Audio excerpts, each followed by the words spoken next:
नमस्कार मित्रों, मैं पुष्पे ग्रीन वर्ल्ड पब्लिकेशन में आप सभी लोगों का स्वागत है। और इसके साथ क्लास शुरू होने के पूर्व आप लोग ग्रीन वर्ल्ड पब्लिकेशन के चैनल को लाइक, सब्सक्राइब, शेयर करना न भूलें। आज आप लोगों का जो टॉपिक है बहुत ही महत्वपूर्ण टॉपिक है और वह टॉपिक है ईर्ष्या तू न गई मेरे मन से। इसके लेखक हैं रामधारी सिंह दिनकर। इसके लेखक कौन है? रामधारी सिंह दिनकर।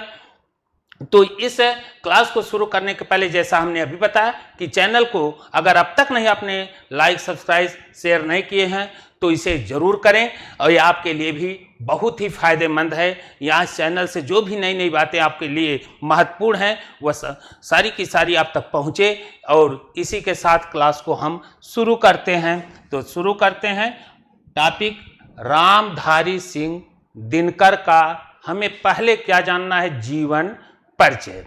तो रामधारी सिंह दिनकर का जीवन परिचय शुरू करते हैं।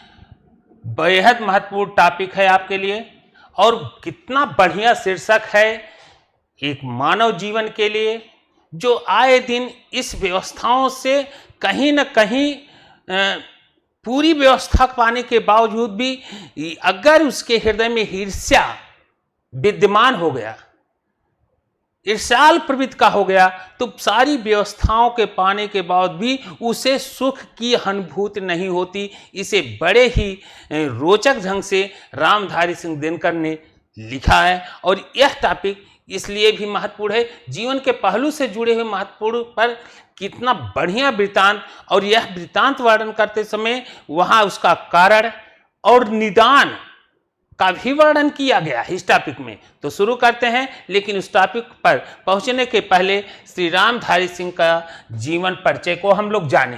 तो रामधारी सिंह दिनकर का जीवन परिचय। जीवन परिचय, रामधारी सिंह दिनकर का जीवन परिचय। और जीवन परिचय को जानने के लिए सबसे पहले जानना होता है क्या? इनका जन्म। रामधारी सिंह दिनकर का जन्म कब हुआ था? तो रामधारी सिंह दिनकर का जन्म बच्चों याद रखिएगा 1908। इनका जन्म जो हुआ कब? 1908 में। और जन्म के साथ ही साथ स्थान का भी रोल आप याद रखिएगा। इनका जन्म 1907 में और पर्टिकुलर इनका स्थान कहाँ था, किस स्थान पर इनका जन्म हुआ? तो बेगूसराय जो बिहार में है। कहाँ हुआ था? बेगूसराय। लेकिन उससे पहले सिमरिया। कहाँ? सिमरिया। यह है कहाँ स्थान? बेगूसराय।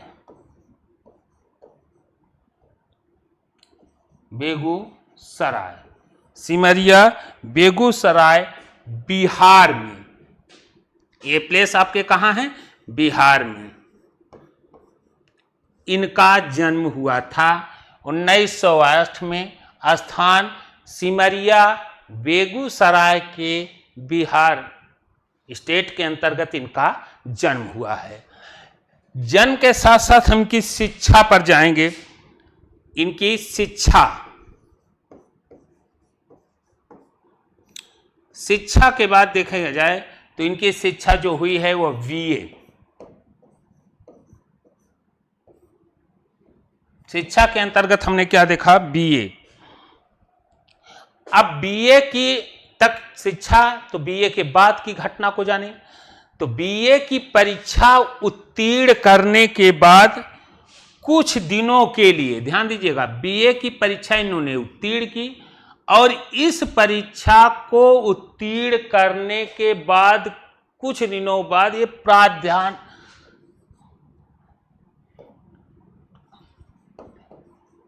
प्रधानाध्यापक के पद पर कार्य किए। बीए की परीक्षा उत्तीर्ण होने के बाद इन्होंने क्या, किस पद पर? प्रधानाध्यापक के पद पर कार्य किए।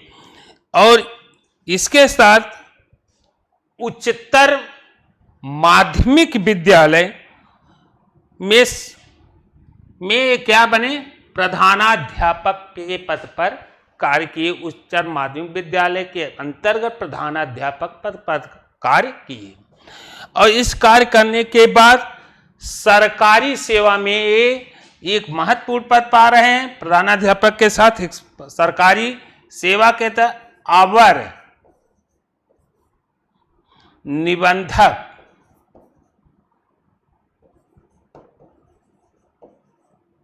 अवर निबंधक के रूप में भी कार्य किए। बीए का पास करने के बाद प्रधानाध्यापक, उसके बाद सरकारी सेवा में अवर निबंधक के रूप में कार्य किए। बाद में इस कार्य करने के बाद में इन्हें उपनिदेशक बना दिया गया। क्या बना दिया गया? उपनिदेशक के पद पर भी ये कार्य किए। उपनिदेशक के पद पर कार्य किए। बाद में प्रचार विभाग के पद पर एक कार्य करते हुए प्रचार विभाग के पद पर कार्य करते हुए स्वतंत्रता के बाद तक इस पद पर ये बने रहे। कौन? रामधारी सिंह दिनकर स्वतंत्रता के बाद तक इस पद पर समय रहे।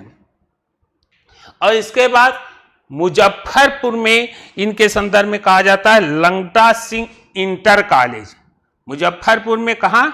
मुजफ्फरपुर के अंतर्गत मुजफ्फरपुर में Langta Singh inter college, Langta Singh inter college,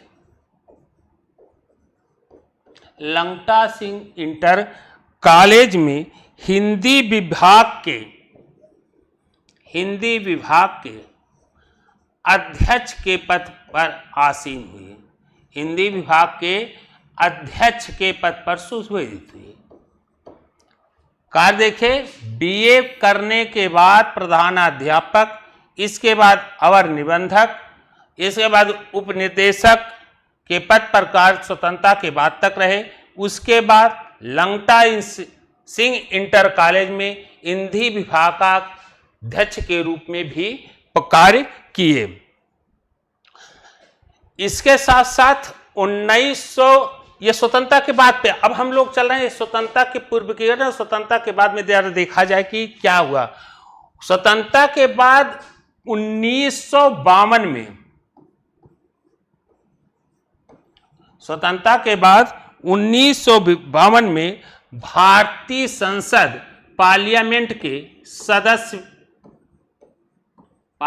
संसद के सदस्य मनोनीत हुए। पार्लियामेंट में हमारे क्या हुए? 1952 में संसद के सदस्य के रूप में मनोनीत किए गए। 1952 में मनोनीत किए गए। रामधारी सिंह 1952 में संसद सदस्य के रूप में मनोनीत किए गए तथा भागलपुर विश्वविद्यालय में कुलपति के पद पर भी रहे। भागलपुर विश्वविद्यालय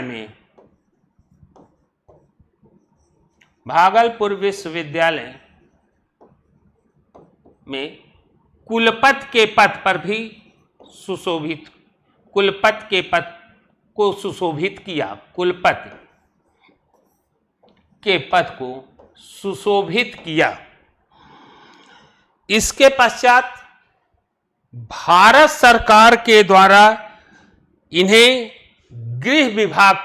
भारत सरकार के गृह विभाग में हिंदी सलाहकार के रूप में, भारत सरकार के गृह विभाग के अंतर्गत इन्हें हिंदी सलाहकार के रूप में भी नियुक्त किया गया। हिंदी सलाहकार के रूप में भी नियुक्त हुए, कार्य किए। तो कहने का मतलब बीए करने के बाद इनके जीवन का जो यह बदलाव है, पदों पर आसीन हुए। 52 में संसद के सदस्य मनोनीत किए गए। भागलपुर विश्वविद्यालय के कुलपति के पद पर सुशोभित हुए।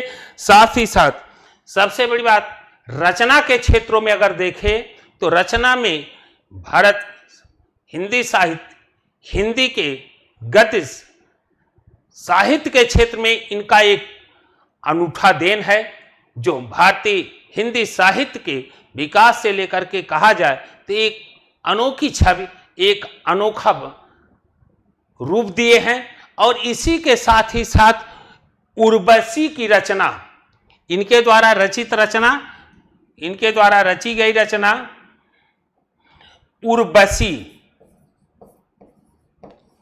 उर्वशी की रचना के लिए सबसे बड़ी बात, उर्वशी की इस रचना के लिए 1972 में, कब 1972 में इन्हें ज्ञानपीठ पुरस्कार भी दिया गया। 1972 में उन्हें ज्ञानपीठ पुरस्कार से नवाजा गया। ज्ञानपीठ पुरस्कार भी प्राप्त किए, किसके लिए? उर्वशी रचना के लिए 1972 में ज्ञानपीठ पुरस्कार प्राप्त किए। और इसके पहले भी अगर देखा जाए, 72 के पहले भी अगर आप नजर रखें तो 1959 में, 1959 में अगर देखा जाए तो 1959 के अंतर्गत इन्हें पद्म विभूषण भी प्राप्त हुआ है। 72 के अंतर्गत उर्वशी के लिए जहां ज्ञान पुरस्कार प्राप्त हुआ, वहीं 1959 में 59 के तहत इन्हें पद्म भूषण भी प्रदान किया गया या प्राप्त किए। इसके बाद इनकी असामयिक रूप से इनकी मृत्यु 1974 में, इनकी मृत्यु कब हो रही है? 1974, असामयिक रूप से इनकी मृत्यु हो रही है 1974 के चेन्नई अर्थात तमिलनाडु में। चेन्नई अर्थात कहां? तमिलनाडु में इनकी मृत्यु होती है। चेन्नई तमिलनाडु में इनकी मृत्यु हो जाती है। इनकी प्रसिद्धि का अगर मुख्य आधार देखा जाए कि रामधारी सिंह दिनकर की प्रसिद्धता का अगर मुख्य आधार खोजा जाए तो इनकी प्रसिद्धता का मुख्य आधार था जो बना वह है कविता के क्षेत्र में। इनकी प्रसिद्धता का मुख्य आधार क्या है? कविता। और संस्कृत के 4 अध्याय, संस्कृत के, इनकी रचना है संस्कृत के 4 अध्याय, संस्कृत के 4 अध्याय, संस्कृत के 4 अध्याय की जो रचना है इसे साहित्य अकादमी से पुरस्कृत किया गया। संस्कृत के 4 अध्याय साहित्य अकादमी से भी पुरस्कृत किया गया, साहित्य अकादमी से पुरस्कृत किया गया, साहित्य अकादमी से पुरस्कृत किया गया। अब आते हैं इनकी महत्वपूर्ण रचनाएं पर हम लोग ध्यान देते हैं। इनकी सबसे महत्वपूर्ण रचना हम शुरू करते हैं, जो हमें पढ़ना है वह है निबंध की रचना। तो इनकी महत्वपूर्ण रचनाओं में हम नाम लेते हैं निबंध पर। इन्होंने जो निबंध लिखा वह निबंध है अर्धनारीश्वर। अर्धनारीश्वर, अर्धनारीश्वर। इसी अर्धनारीश्वर से हमारा जो आज का टॉपिक है, इसी अर्धनारीश्वर से रामधारी सिंह दिनकर का यह लेख भी निकल रहा है, ईर्ष्या तू न गई मेरे मन से। तो इनका प्रसिद्ध निबंध कौन सा है? अर्धनारीश्वर। दूसरा है रेती के फूल, रेती के फूल, ये भी इनका निबंध है। उजली आग, उजली आग, उजली आग। विवाह की मुसीबत, विवाह की मुसीबत, इनकी निबंध के रूप में इनकी महत्वपूर्ण रचनाएं हैं और इन रचनाओं में अर्धनारीश्वर को हम लोगों को पढ़ना है और इसी का अंश के रूप में कहा जाए तो है आपका क्या, ईर्ष्या तू न गई मेरे मन से। अब निबंध संग्रह का निबंध में अगर देखा जाए तो धर्म भी इनकी रचना है। भारतीय संस्कृत की एकता, भारतीय संस्कृत की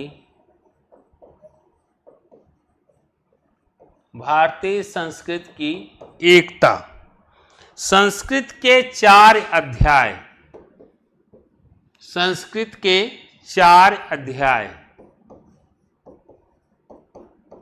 संस्कृत के 4 अध्याय, यह इनकी और इसमें जो आपको विशेष करके याद रखना है उन रचनाओं को जरूर याद रखिएगा। इनमें इनका महत्वपूर्ण है रश्मरथी, जो आपके परीक्षाओं में कई बार पूछा जाता है। वह कौन सा है? रश्मरथी। रश्मरथी यह किसकी है? रामधारी सिंह दिनकर। कुरुक्षेत्र, एक महत्वपूर्ण प्रश्न है, परीक्षा की दृष्टिकोण के आधार पर हम याद रखिएगा, यह नहीं भूलना चाहिए। रश्मरथी, कुरुक्षेत्र और तीसरी जो है वह है उर्वशी। यह 3 रचनाएं आपकी परीक्षा के लिए बेहद महत्वपूर्ण हैं, बहुत ही महत्वपूर्ण हैं। कौन कौन से? रश्मरथी, कुरुक्षेत्र और उर्वशी। यात्रा विधान पर अगर देखा जाए तो इनका यात्रा वृत्तांत के अंतर्गत है देश विदेश। यात्रा वृत्तांत के रूप में जो इन्होंने लिखा है, यात्रा वृत्तांत के रूप में जो इन्होंने लिखा है, यात्रा वृत्तांत के रूप में जो लिखा है वह है देश विदेश, देश विदेश। और साथ ही साथ है मेरी यात्राएं, मेरी यात्राएं। रेडियो रूपक के रूप में इनका एक नाम है हे राम।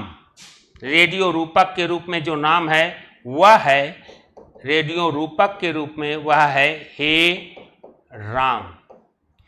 तो इनके साथ ही साथ हमें विशेष करके अपनी परीक्षा को पर अगर नजर रखें, जानकारी अगर पूरी होती है तो बहुत अच्छी है, लेकिन यदि हम परीक्षा को ही पूरी तरह से देखा जाए तो इन रचनाओं पर हमें विशेष ध्यान देना है। तो आज का टॉपिक हम लोगों का जो है रामधारी सिंह दिनकर से संदर्भित जो बातें शुरू की गई थी, उनके जीवन के परिचय से संदर्भित वह पूरी हो गई। वह करने का मतलब रामधारी सिंह जीवन का, रामधारी सिंह दिनकर जी का जीवन परिचय, कहाँ जन्म लिए, क्या मरे, मरने के बाद शिक्षा, शिक्षा के बाद उनकी उपलब्धियों के संदर्भ में हमने यहाँ चर्चा की। अब हम लोगों को रामधारी सिंह दिनकर की महत्वपूर्ण जो रचना जो उन्होंने लिखा उसके संदर्भ में वह टॉपिक है ईर्ष्या तू न गई मेरे मन से। ईर्ष्या तू न गई मेरे मन से। अभी आपसे हमने चर्चा किया कि ईर्ष्या तू न गई मेरे मन से, यह जो टॉपिक है यह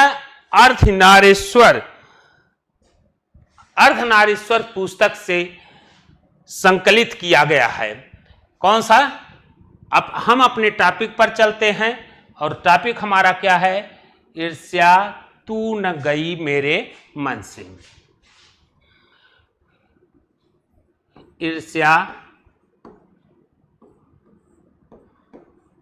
तू न गई मेरे मन से।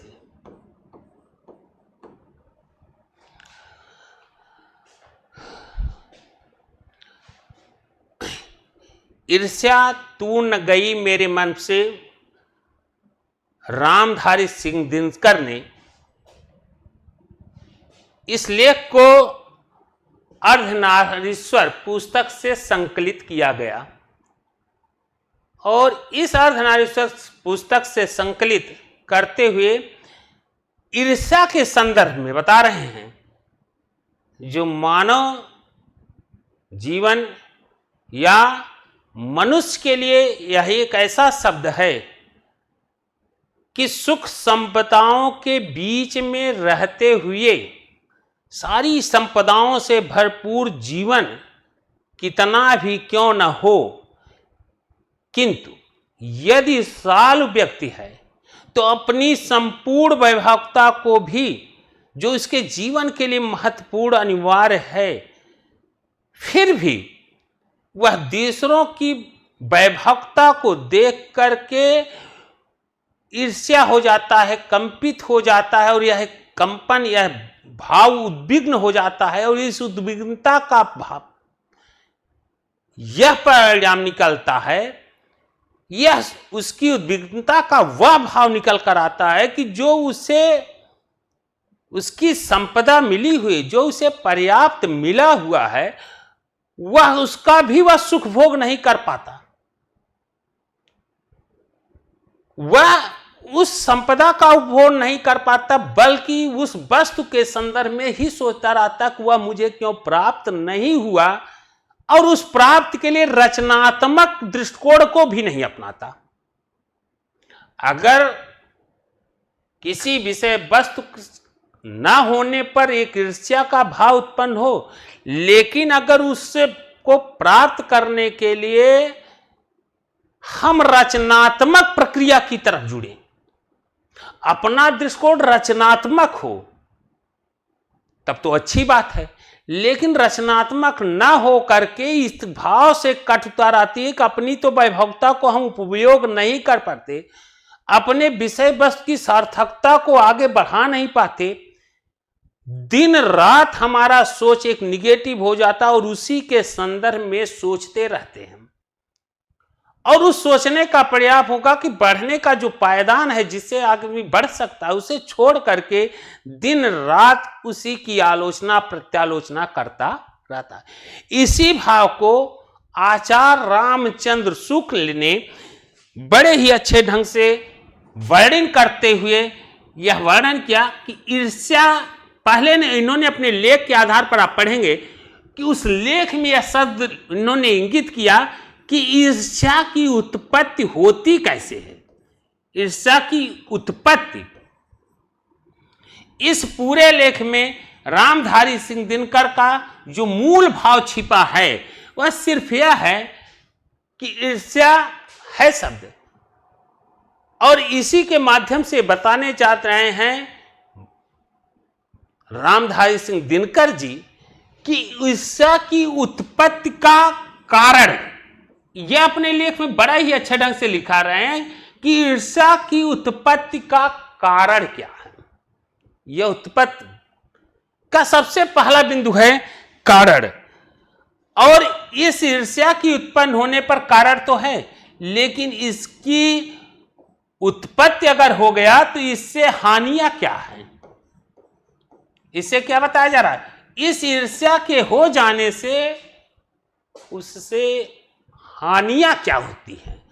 तीसरा बिंदु यहां जो वर्णन किया गया है वह यह है कि अगर कारण है तो इससे छुटकारा पाने का बहुत ही महत्वपूर्ण साधन हमारे रामधारी दिनकर के द्वारा यह व्यक्त किया गया है। इसके विमुक्त का साधन, इसका साधन, इससे हम कैसे मुक्त पा सकते हैं, इसी पूरे शीर्षक में इसी भाव को केंद्रित किया गया है कि उसका कारण, उससे हानियां और उसके विमुक्त का साधन है क्या, इसी के सिलसिले में। और इनका ईर्ष्या की का महत्वपूर्ण कारणों की चर्चा हम यहां पर करते हैं कि ईर्ष्या तू न गई मेरे मन से। तो ईर्ष्या से क्या कारण क्यों आता है, इससे हानियां क्या हैं, इससे पूरी तरह से मुक्त कैसे पाया जा सकता है, इसका रामधारी सिंह दिनकर ने पूरी तरह से कहा जाए मनोवैज्ञानिक विश्लेषण प्रस्तुत किया है। यह क्या है, यह इन्होंने पूरी तरह से इस प्रक्रिया को जानने के लिए कैसा मनोवैज्ञानिक विश्लेषण प्रस्तुत किया। मनोवैज्ञानिक विश्लेषण प्रस्तुत किया है। अब बात आती है कि मनोवैज्ञानिक विश्लेषण में वर्णन करने चल रहे हैं रामधारी सिंह दिनकर जी कि जिस व्यक्ति के हृदय में ईर्ष्या उत्पन्न होती है, हमने कहा ना, जिस व्यक्ति के हृदय में ईर्ष्या का भाव हो क्या होता है, उत्पन्न होती है, वह व्यक्ति अपनी वस्तुओं का उपभोग नहीं कर पाता। जिसके अंदर यह भाव जागृत हो जाता है, ईर्ष्या का भाव जागृत हो गया, वह व्यक्ति इस ढंग से कुंठित हो जाता है कि उसे अपनी वस्तुओं का भी उपभोग नहीं कर पाता। और यह क्यों नहीं कर पाता? उपभोग तो तब होगा जब आनंद होता है, क्योंकि वह दूसरे को, वैभवता को देख करके हमेशा दुखी रहता है। दूसरों की वैभवता को देख करके वह क्या रहता है? दुखी रहता है। और इसी कारण वह स्वयं अपनी वस्तुओं का उपभोग नहीं कर पाता। कारण बताए जा रहे हैं कि ईर्ष्या एक ऐसा है जहां पर मनोभाव इस ढंग से गिर जाते कि वह स्वयं की अपनी वस्तुओं का उपभोग नहीं रहता है। अच्छा, अपनी वस्तु का उपभोग नहीं कर पाते तो सही भाई, ईर्ष्या उपभोग, व्यक्ति अपनी वस्तुओं को हमेशा निगेटिव के भाव से उसी की चर्चाएं पर चर्चा अगर नहीं कर पाता। लेकिन सबसे बड़ा हानि है कि ईर्ष्यालु व्यक्ति के अंतर्गत जो सबसे बड़ा विश्लेषण करते हुए कहा, वह यह कहा कि मानवीय गुणों का ह्रास हो जाता है।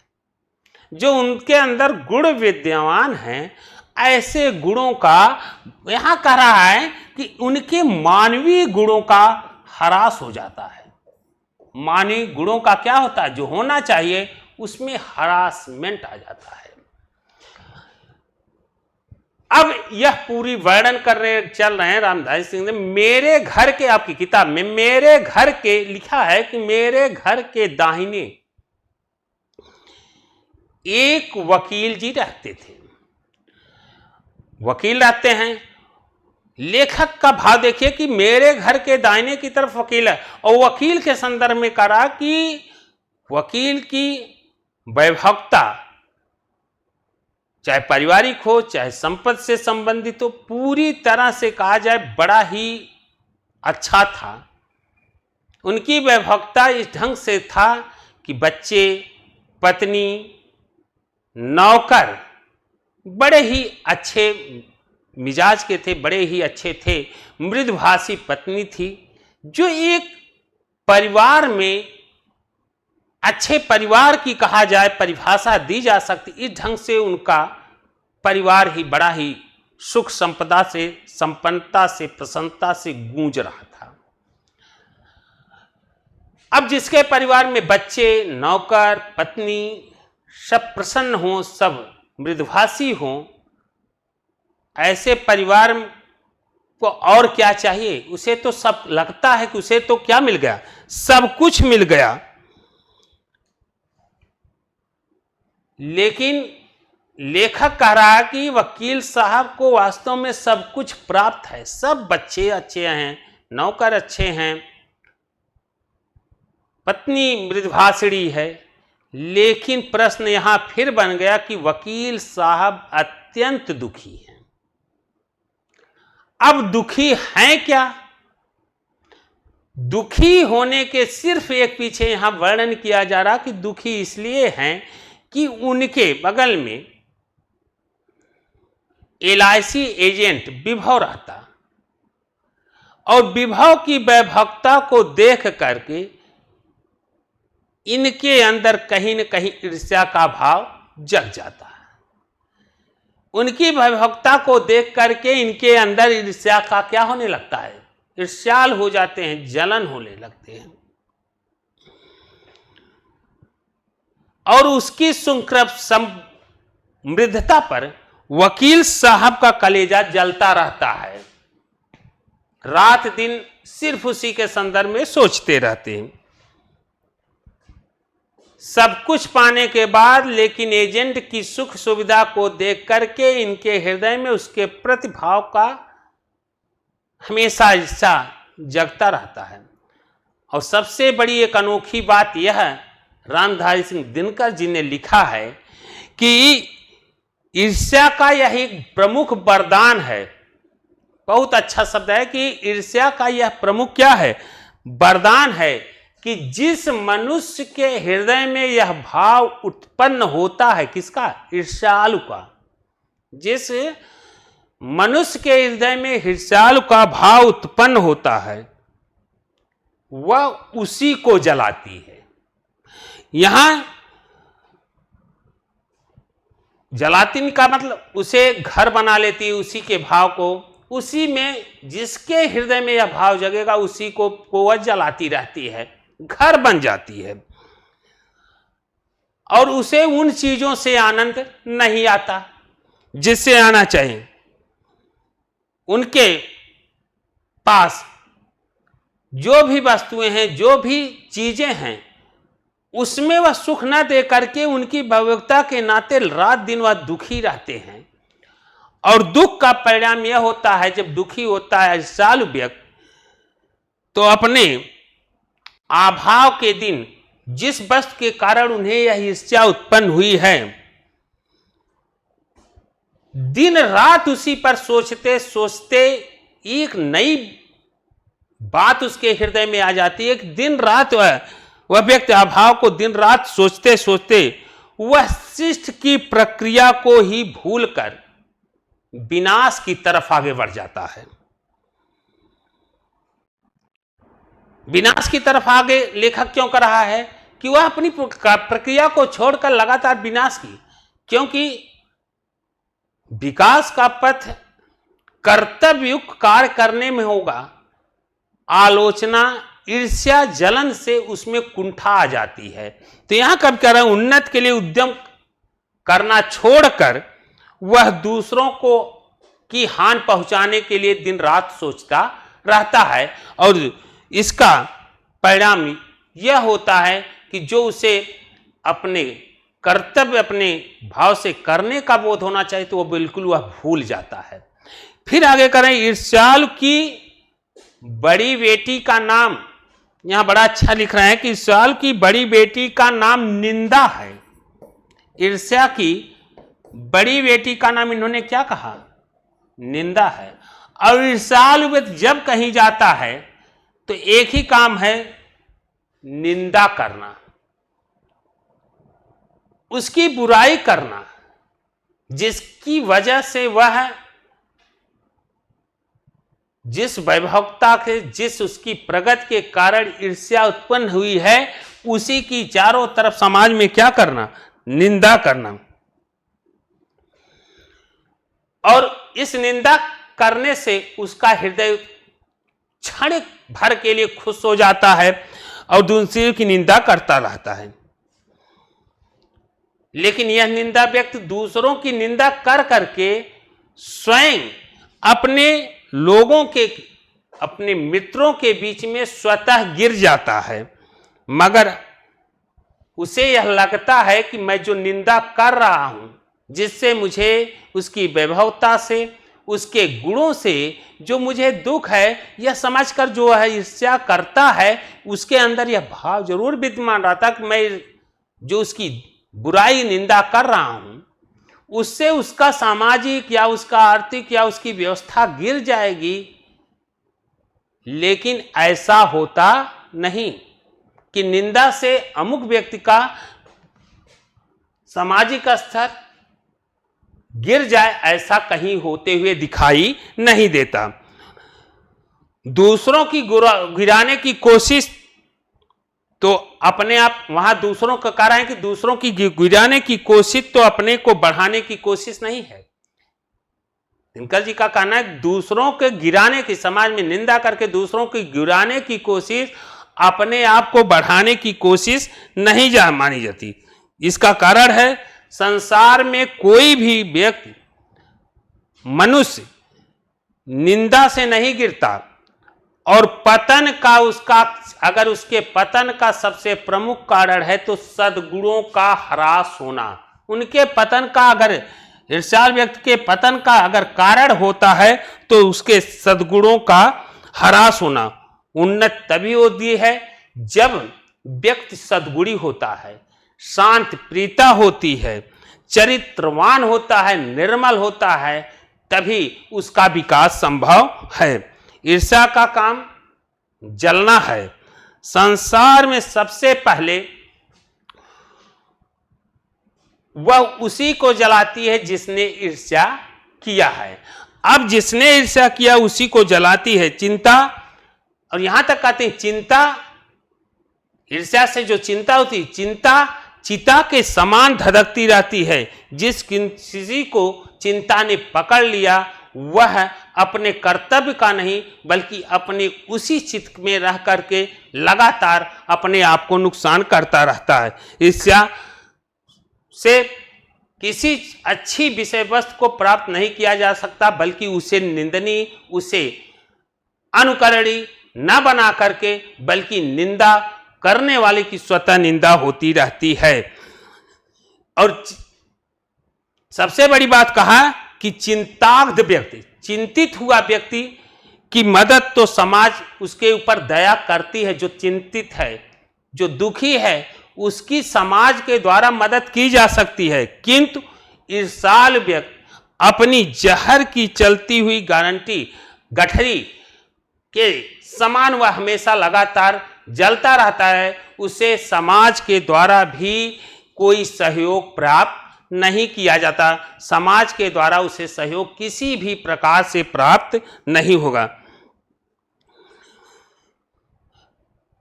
ईर्ष्या कोई चरित्रवान दोष ही नहीं बल्कि उसके आनंद की बाधा भी है। उसके आनंद की क्या है? बाधा है। हम कहते हैं अगर ईर्ष्या को प्रतिद्वंदिता का रूप लेकर के रचनात्मक रूप से उसको किया जाए तब भी वहां कोई दिक्कत नहीं है। प्रतिद्वंदिता, क्योंकि प्रतिद्वंदिता अपने से समान लोगों में ही की जाती है।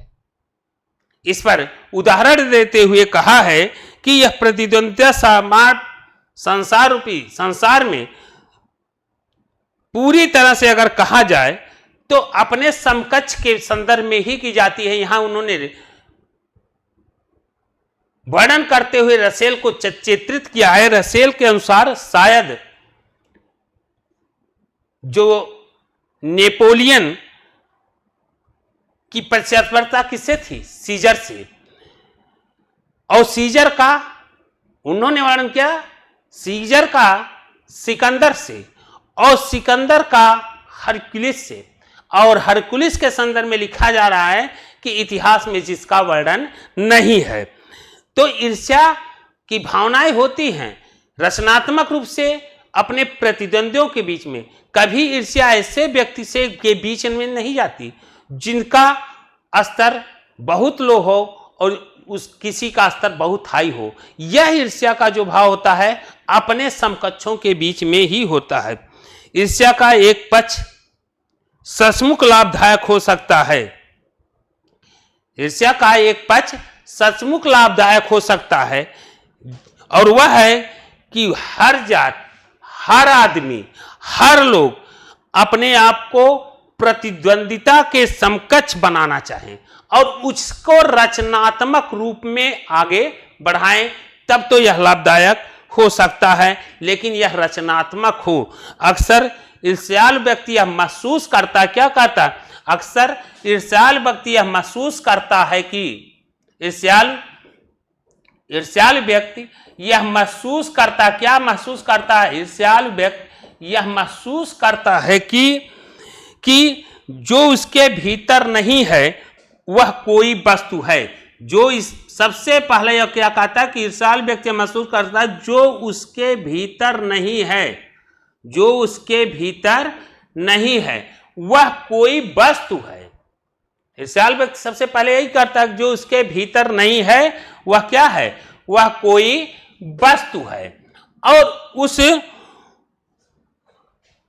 और उसे प्राप्त कैसे किया जाए, इसका ना करके बल्कि उसकी निंदा के कारण स्वयं लगातार उसे की निंदा करके, उसे श्रेष्ठ मान करके, अपने आप को निम्न मान करके उसी में दिन रात लगा रहता है।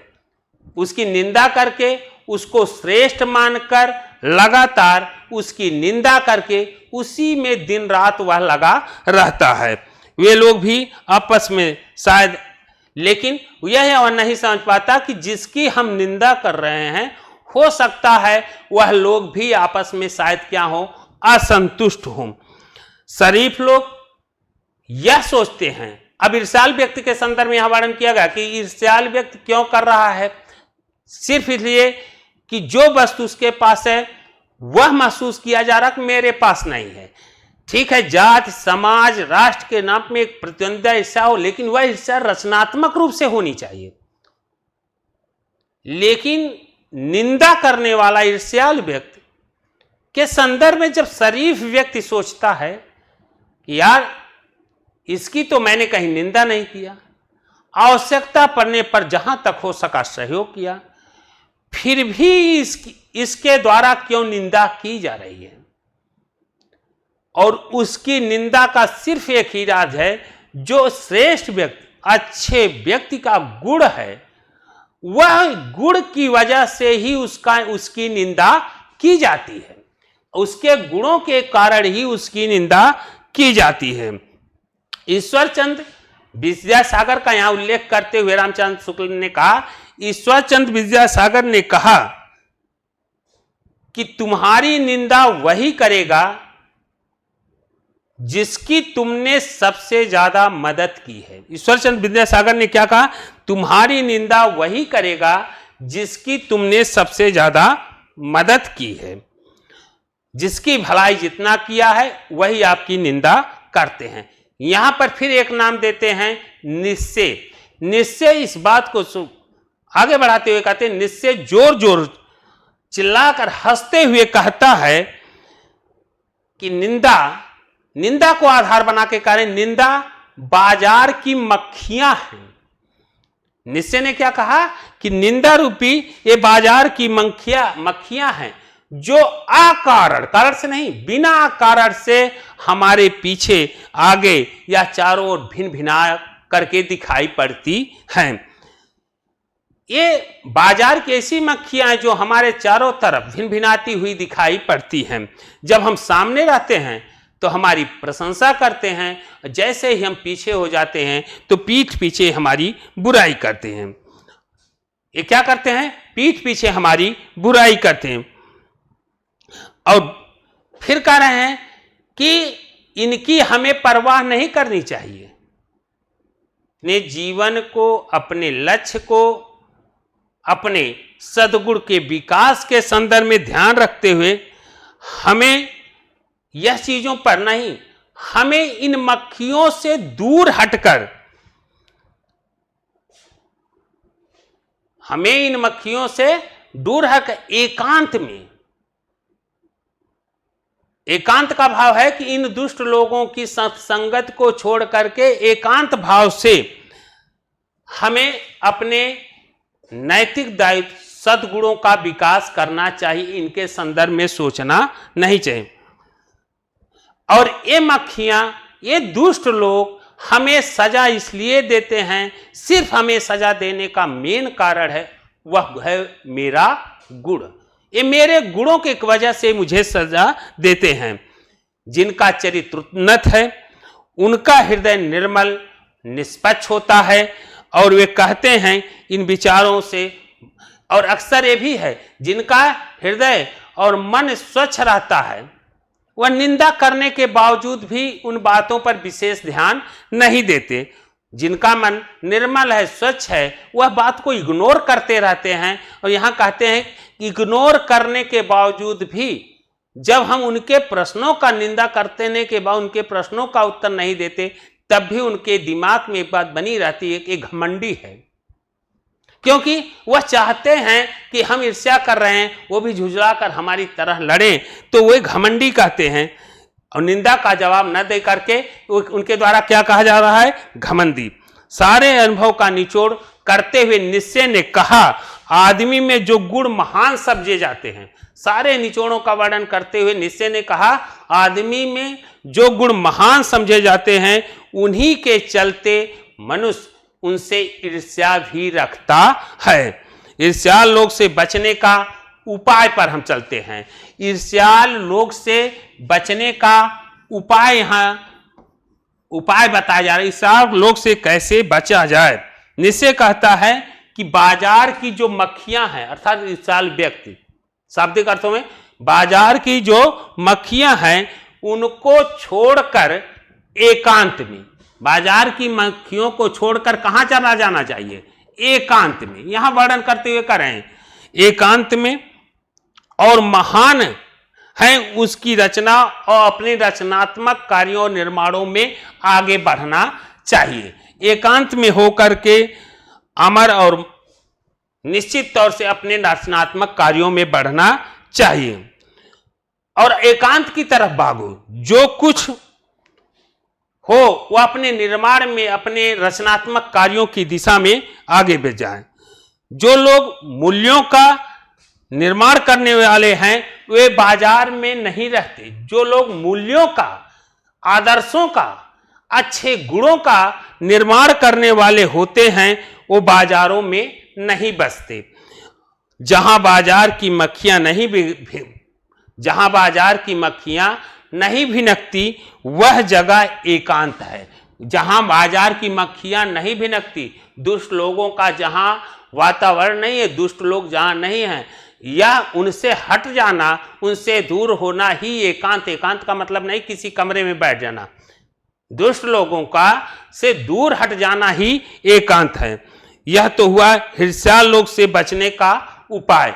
उनकी बातों पर न, रचनात्मक कार्यों में हो। इन मक्खियों का उदाहरण देते हुए ने कहा इनसे दूर हट जाना चाहिए, एकांत में रहना चाहिए। ईर्ष्या के बचने का एक उपाय उन्होंने और भी बढ़िया बताया। ईर्ष्या से बचने का उपाय मानसिक अनुशासन है। ईर्ष्या से बचने का एक ही उपाय है, वह कौन सा है? सबसे अच्छा जो माना जाता है वह क्या है? मानसिक उपाय।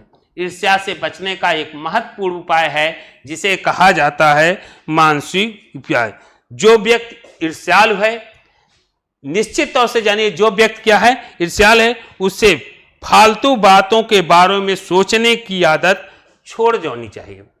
जो व्यक्ति ईर्ष्यालु है, ईर्ष्याल व्यक्ति को फालतू बातों को दिमाग में लाना, फालतू बात को सोचना, सबसे पहला ईर्ष्या से मुक्ति पाने का है, उसे छोड़ देना चाहिए। फालतू बातों पर बिल्कुल दिमाग न लगाएं, यह कहा सबसे पहले का मानसिक उपाय है। फिर इनसे कह रहा ईर्ष्याल व्यक्ति को क्या छोड़ देना चाहिए? फालतू बातों को करना छोड़ जाए। जिस अभाव के कारण, फिर बता रहे हैं, अगर अभाव के कारण कोई, फिर यहां कहा जा रहा अभाव, जिस अभाव के कारण ईर्ष्याल बन गया है, जिसकी अभाव कमी के कारण वह क्या हुआ? ईर्ष्याल बन गया है, उसकी पूर्ति कैसे होगी? इसका रचनात्मक रूप से उसके तरीके को अपनाया जाए, पॉजिटिव होकर के उसके बात को लिया जाए, पॉजिटिव में उसका व्यू लिया जाए। जिस दिन उसके भीतर पॉजिटिव का यह जिज्ञासा जाग जाएगा, निश्चित तौर से वह व्यक्ति ईर्ष्या से मुक्त पा जाएगा, अर्थात ईर्ष्या करना कम कर देगा और अपनी वैभवता का सुख भी। तो इस पूरे टॉपिक में ईर्ष्याल व्यक्ति चाहे धनी हो या गरीब, अगर ईर्ष्या से वह ग्रसित है तो संपन्नता है या विपन्नता या लाख संपन्नता होने के बावजूद भी वो दूसरों की वैभवता को देख करके उसे दुखी होकर के उसकी निंदा करने लगता है। निंदा करने का परिणाम यह होता है कि उसके अंदर का जो काबिलियत है वह दिनों के दिन गिरती चली जाती है, और इस काबिलियत का परिणाम यह होता है कि वह उसके अंदर जो रचनात्मक गुण था, जो प्रकृति ने उसे रचनात्मक गुण दिया, उसमें हरासमेंट होने लगता है और हरासमेंट होने का परिणाम होता है कि उसमें रचनात्मक कार्यों को करने में अक्षमता आ जाती है। और जिस व्यक्ति की से ईर्ष्या की जाती है उसका कुछ न कुछ गुण है, और यह गुण उसमें भी है कि अगर वह उसकी आलोचनाओं का प्रतिलोचनाओं का स्वीकार नहीं करता तो यही ईर्ष्याल व्यक्ति आलोचना प्रत्यालोचना न होने के बावजूद भी कुछ नहीं करता, फिर भी उसे घमंडी का रूप दे देते हैं क्योंकि उसका उत्तर नहीं दिया जा रहा है। तो यहां इन सारी बातों को मनोवैज्ञानिक ढंग से बताते हुए निस्से रसेल का उदाहरण प्रस्तुत करते हुए अंतिम कहता है, कहां व्यक्त किया जाता है, रामदास सिंह कहते हैं ईर्ष्याल व्यक्ति के ईर्ष्या से मुक्त होने का जो शासन पड़ रहा है वो एकांतता। एकांतता का मतलब उन सामाजिक वातावरण में न रहिए जहां ऐसे लोगों का भरमार हो। उन्हें भिनभिनाती मक्खियों का उदाहरण दे दिया गया और उनसे दूर होकर के एकांत में अपने पॉजिटिव वे में अपने कर्तव्यों को व्यवस्थित करते हुए, अपने कर्तव्यों का निर्वहन करते हुए अपने रचनात्मक कार्यों में ध्यान दें। दूसरी चीज उन्होंने कहा कि रचनात्मक कार्यों को करें, साथ ही साथ एक बड़ा अच्छा कहा कि ईर्ष्याल का बनना एक मानसिक बीमारी के समान है और उससे अगर मान लीजिए सही सही किसी चीज के अभाव के कारण हम ईर्ष्या कर रहे हैं तो अभाव के प्राप्त किसी की ईर्ष्या से उसकी पूर्ति नहीं होगी, बल्कि उसका रचनात्मक कार्य करते हुए उसकी पूर्ति की जा सकती है। तो उसे रचनात्मक दिशा में आगे बढ़ेंगे तो ईर्ष्या का धीरे धीरे लोप होना शुरू हो जाएगा। और ईर्ष्या के संदर्भ का ईर्ष्या निंदा की बड़ी वाहन के रूप में भी इंगित किया। इस तरह से बच्चों आज का टॉपिक हम यहीं पर समाप्त करते हैं। पुनः अगले टॉपिक पर जो आपका होगा पुनः मुलाकात होगी। इसी के साथ क्लास को समाप्त करते हैं। जय हिंद। और ये भी चाहते हैं कि अगर चैनल को लाइक सब्सक्राइब शेयर ना करें हो तो उसे जरूर करें। जय हिंद।